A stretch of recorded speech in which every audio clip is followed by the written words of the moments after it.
Good morning, faithful listener. You are listening to the Bible Explained podcast, where the Bible gets explained. So grab your cup of coffee and stay tuned as we read through the book of Deuteronomy.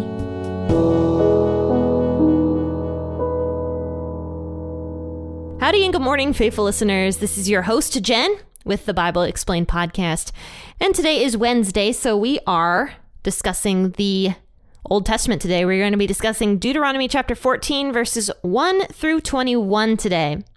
So go ahead and grab your Bible and your cup of tea or coffee, and let's go ahead and read this together and enjoy God's word. But before we begin, let me know how you thought of the past two episodes that I did with Casey and then my sister Jamie, because those were a lot of fun to do. So let me know if you enjoy having the occasional guest. Tell me if you prefer if it's just me. Tell me if you prefer it if it's just me and my sister. I'd love to hear some of this feedback, so you can find all the contact information in the bio of the podcast episode. Faithful listeners, like I said, grab that cup of coffee or that cup of tea and let's go ahead and read Deuteronomy chapter 14, verses 1 through 21 today. I'll be reading out of the WEB version or the World English Bible.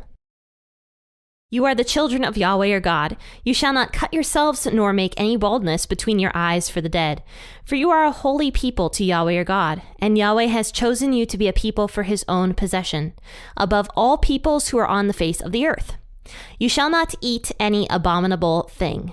These are the animals which you may eat: the ox, the sheep, the goat, the deer, the gazelle, the roebuck, the wild goat, the ibex, the antelope, and the chamois. Every animal that parts the hoof and has the hoof split in two and chews the cud, among the animals you may eat. Nevertheless, you shall not eat of them that chew the cud, or of those who have the hoof split: the camel, the hare, and the rabbit. Because they chew the cud but don't part the hoof, they are unclean to you. The pig, because it has a split hoof but doesn't chew the cud, is unclean to you. You shall not eat their meat. You shall not touch their carcasses. These you may eat of all that are in the waters. You may eat whatever has fins and scales. You shall not eat whatever doesn't have fins and scales. It is unclean to you.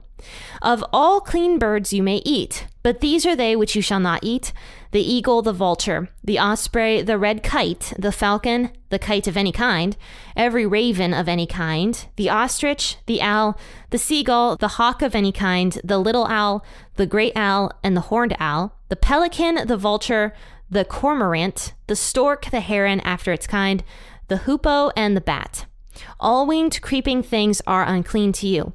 They shall not be eaten. Of all clean birds you may eat. You shall not eat of anything that dies of itself. You may give it to the foreigner living among you who is within your gates, or you may sell it to a foreigner. For you are a holy people to Yahweh your God. You shall not boil a young goat in its mother's milk. Oh, that last verse just keeps coming back. You shall not boil a young goat in its mother's milk. I think God repeats this particular phrase like several times throughout scripture. And to clarify on what is going on there, if you guys don't remember, because we did cover this in Leviticus, but basically that was like a very pagan thing to do. It was part of like a pagan tradition of fertility. Apparently they would, for whatever reason, boil the kid in the mother's milk. Like they'd, milk the mother, boil the milk, and then kill the goat, the young baby, and boil it. And it was like a pagan ritual of fertility. And so God mentions this several times, that they just need to abstain from anything pagan whatsoever. Basically, a lot of the rules that God puts in place in Leviticus, Numbers, and Deuteronomy, many of them have to do with separation of basically cultic behaviors. In other words, the Israelites were not supposed to be associated with the pagans. They were supposed to be separate, set apart, and different. And I mean, God lays this out really clearly, actually, right here at the very beginning in verse 1 of Deuteronomy 14. He says, "You are the children of Yahweh your God. You are a holy people to Yahweh your God. Yahweh has chosen you to be a people for his own possession above all the peoples who are on the face of the earth." And depending on what version you read, sometimes it'll say, "You are a treasure." And I mean, that's a really strong word. God thinking of you as a treasure. So because these Israelite people were a treasure to God, a great possession to him, as the WEB says. They were supposed to be acting like a treasure, like a possession of God, a great possession of God. They're supposed to be acting like his children. And they wanted to be his children because honestly, it came with a lot of perks, but they had to hold up their end of the bargain in order to be God's children, right? And unfortunately, the Israelites kind of just want God, but they want him from a distance. They want to do whatever they want to do. They don't actually want to follow the laws of God, and they want to be like all the nations that are around them. And they want to do all this like pagan stuff. That's why we see the Israelites constantly falling back into pagan worship and idolatry all throughout the Old Testament.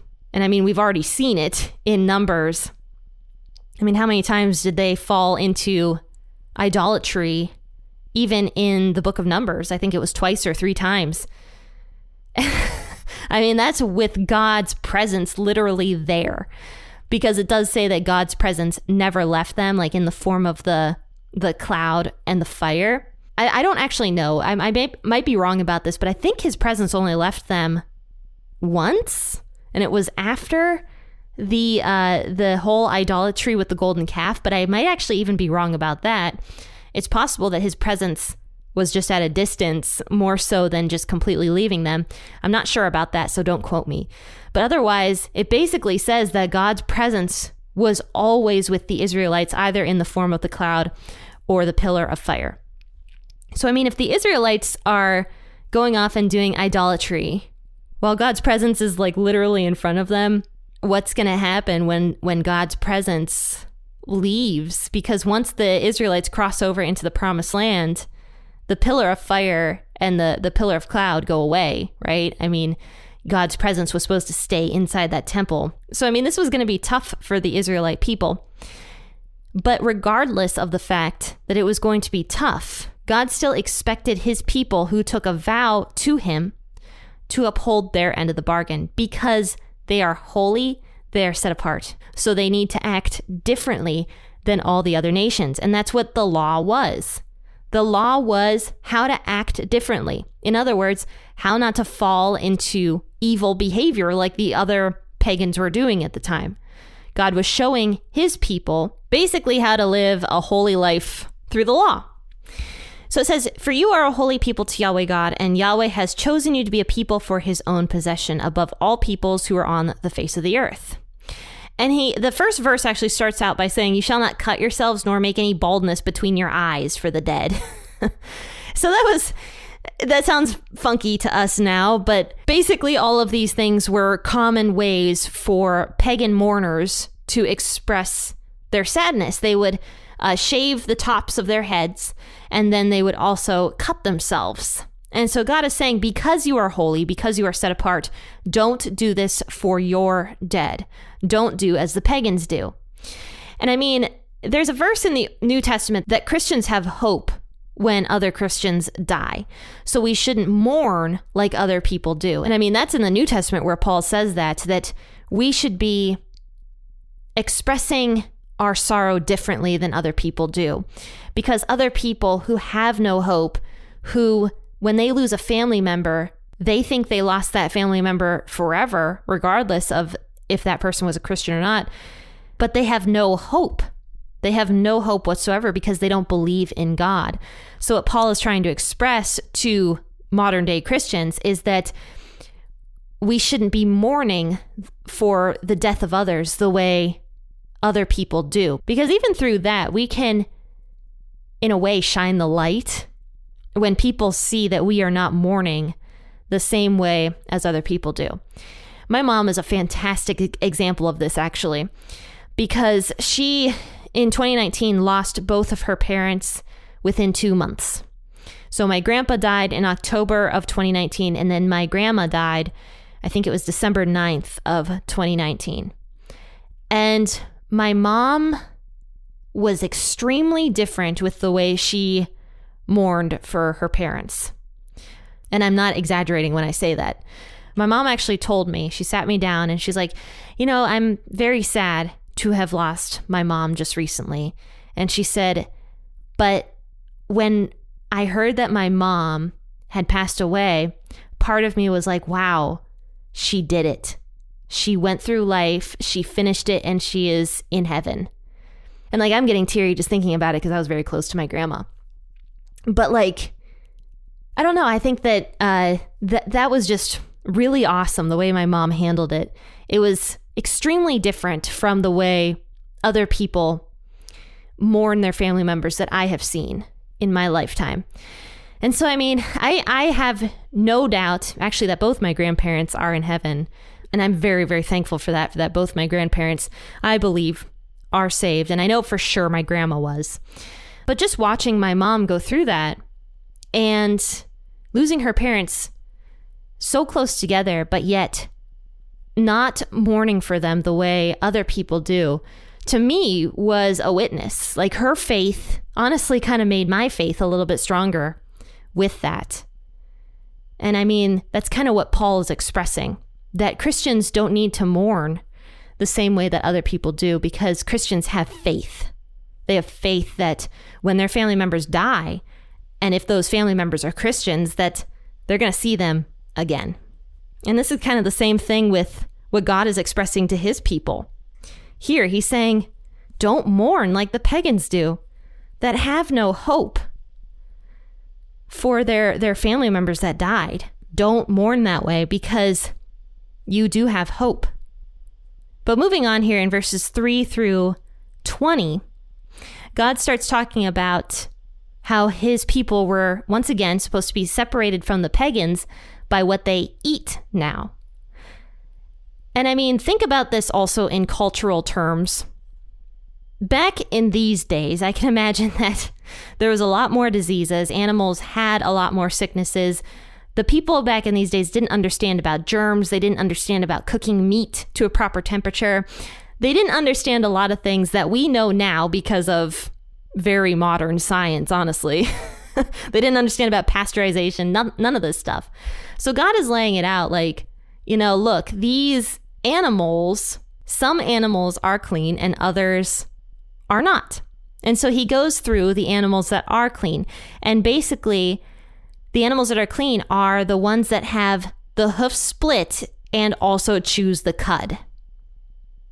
So the ones that people can eat have to fall under both of those categories. For example, cows, sheep, goats, deers, gazelle. I don't know what a roebuck is. Some sort of deer, it sounds like. A wild goat, an ibex. Also don't know what that is, I'm sorry. Antelope, and chamois. Chamois?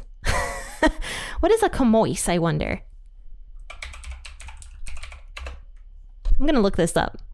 A chamois is an agile goat antelope with short hooked horns found in mountains. So it's like a mountain goat antelope. So yeah, basically all those things was what the people were able to eat.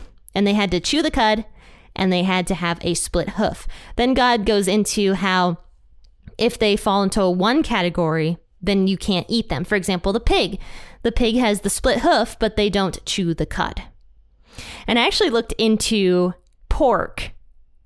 Just because of today's episode, I decided to look into pork. And it's funny how mixed everything is about pork, even to this day. A lot of doctors actually say that pork is quite unhealthy for you even now. And you have to cook it to the proper temperature and not a degree lower, because if you go a degree lower than the proper temperature, you can get extremely sick. And it went into all this stuff that can happen if you eat undercooked pork. You can get hepatitis and cirrhosis of the liver, all sorts of crazy stuff that I didn't recognize. And maybe I'll link that. I think that was a Healthline article that I was reading. I might link that in the bio of this podcast episode if I remember to do that. But yeah, that was an interesting article I read about eating pork and just pig meat in general is not super healthy for you. But honestly, I'm really not shocked about that. I was eating bacon for a while there. My husband and I, we cut bacon out of our diet recently because we were getting bad headaches, both of us, every time we ate bacon. And I mean, I love bacon. I'm not going to lie. I still eat bacon on occasion, like a BLT or something like that, or bacon on my cheeseburger. I still eat it, but I can't eat it to the extent that I was eating it before. And my husband and I chalked it up to like the high sodium content of bacon, which very well could be, but it could have just been the bacon itself. We were eating too much of it. The pig meat isn't super good for you. Now, of course, you and I looking at this, we don't necessarily have to follow these laws anymore, because we know that through the New Testament, God says that what you eat cannot make you clean. Basically, we live by grace. We live by grace. And of course, I do know some people who follow the Old Testament rules about eating. To this day, they think that it is very important, and other Christians don't. And I mean, there's verses in the New Testament that do talk about if some Christians want to eat, let them eat. And if some Christians don't want to eat, then don't, force them to eat or something like that. Don't judge them because they don't want to eat. So to me, this kind of just goes down to you and I nowadays, we shouldn't judge each other. Like if somebody chooses to follow every rule on this list and wants to do that now, all power to them. But in the opposite sense, if somebody loves their bacon and wants to eat bacon, that is also your choice, because we do live under grace now. So these rules don't necessarily apply to us. But going into more of this list, I found out that hares and rabbits are different. I really had no clue. I was like, why does it mention a rabbit twice? Because I truly thought that hares and rabbits were the same thing. Turns out they're not. They're a totally different species. They just look similar. But yeah, the hares and rabbits are different. And according to this, hares and rabbits are not kosher foods. They are not clean foods. But then in verse 9, God goes into the food that the people may eat of the sea, or of the waters, rather. Anything that has both fins and scales. So it can't have just one. It has to have both fins and scales. So this means basically any type of fish, really, except for catfish. And so I decided to look up catfish to see if there's any particular issues with eating catfish. And it turns out there is. Though I guess, honestly, you guys could argue with me and say, like, you could probably do that for any animal. And you could find something on it that makes it unhealthy. And I do agree with that. But just out of curiosity, because catfish is not included in this list, it's not considered a clean food. I did want to see why it's not considered clean. And it's because apparently it has a lot of omega-6 in it. And I guess omega-6 is really bad for your heart, because omega-3, which is what other fish have, is quite good for you. But omega-6 is quite bad for your heart, which I found rather interesting. But once again, I do know you could argue with me and say that, oh, well, you could find that about cow, like beef. And I know I could, but out of curiosity.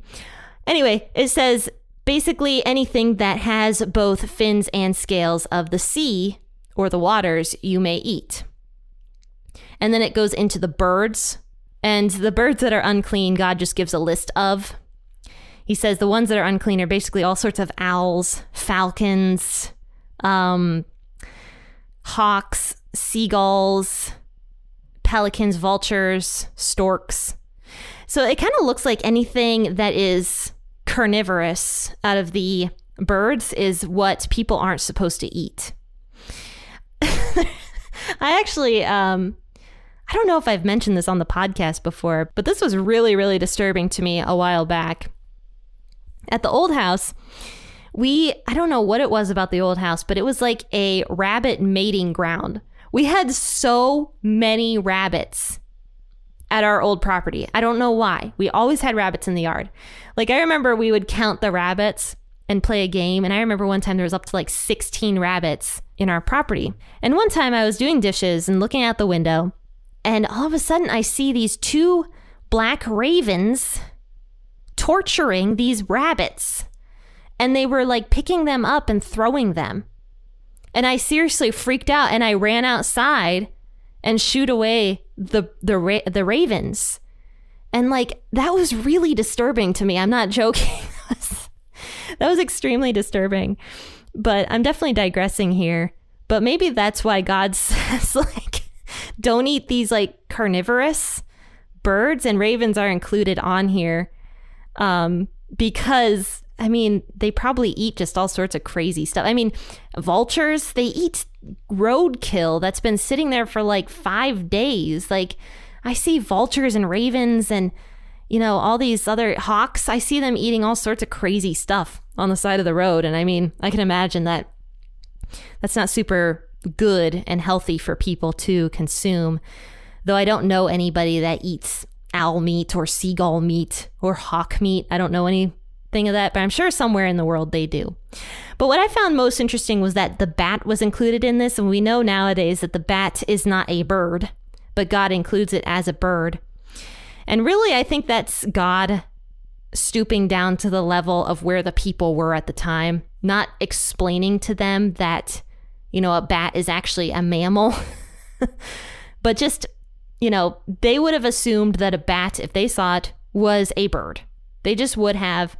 So God includes it on the list of the birds. We see that God sometimes does that. It actually does that quite often, where he just brings it down to the level of where the people are then. But anyway, of those birds, the people weren't allowed to eat, but all the clean birds they may eat. And then verse 21 to conclude here, basically, he tells the people, don't eat anything that dies by itself, because you don't know what it died of. Don't eat anything that dies by itself. He says, though, however, you may give it to foreigners that are living among you. Because the foreigners living among the people didn't always have the same rules as the people of Israel, because they may have not integrated into Israeli society yet. And so because they don't have the same rules, God does not hold them to the same rules. And so he says a foreigner may eat of that. You may give it to a foreigner. You may sell it to a foreigner, but you don't do it. And that's kind of how God ends this. Actually, he ends it with, you shall not boil a young goat in its mother's milk.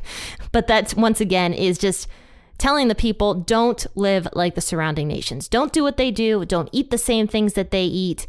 And don't mourn the same ways that they mourn. Because as God's people, they are set apart as holy. They are set apart as different.